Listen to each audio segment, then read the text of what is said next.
هاي، يلا نجهز مع بعض وانا عندي مشوار مهم. ولا ده دور البرد عادي لما يعرف ان انا ورايا حاجه مهمه قوي النهارده، فعادي هنتعامل. كنت ناويه اشتري طقم جديد بمناسبه ان بقى مشوار مهم وكده، بس قلت بنت انام تعالي نبص بصه في الدولاب، فلقيت بصراحه البنطلون الكلاسيك ده وحسيت ان هو ده لازم انسق له حاجه، انسق عليه من فوق البلوزه دي. ومعلش لازم اوريكم ايديها، انا نسيت اقول لكم ان انا المفروض البس في المشوار ده فورمال، عشان كده قررت انسق الشوز والشنطه وكمان الطرحه نفس الالوان بتاعه البنطلون. نروح بقى انسق كله مع بعض، وحاسه ان النتيجه هتطلع بيرفكت ان شاء الله يعني. وده كده شكله قبل التظبيط وقبل اي حركات هضيفها فيه. مبدئيا مش حابه شكل الطرحه وهي نازله عليه كده، فهدخلها جوه. وبالنسبه للحزام ففي تو اوبشن، ان انا احطها كده واربطها من فوق، هي ليها اوريدي مكان هنا، او انه اخليها على الوسط وتكون مكشكشه كده من هنا، بغض النظر ان هي محتاجه تتكوي، لسه هكويها. اعتقد ان انا في الاخر هخليها احسن على الوسط. بجد التاتشات الصغيره دي بتفرق، مش قلتلكوا بتفرق؟ تعالوا نظبط الشوز وكمان الشنطه ونشوف كده فاينل لوك هيطلع عامل ازاي.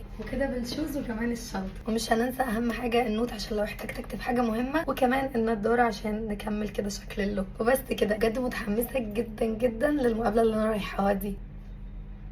ادعولي بقى لحد ما اوصل يكون ولو شويه بس صوتي رجع. يلا باي.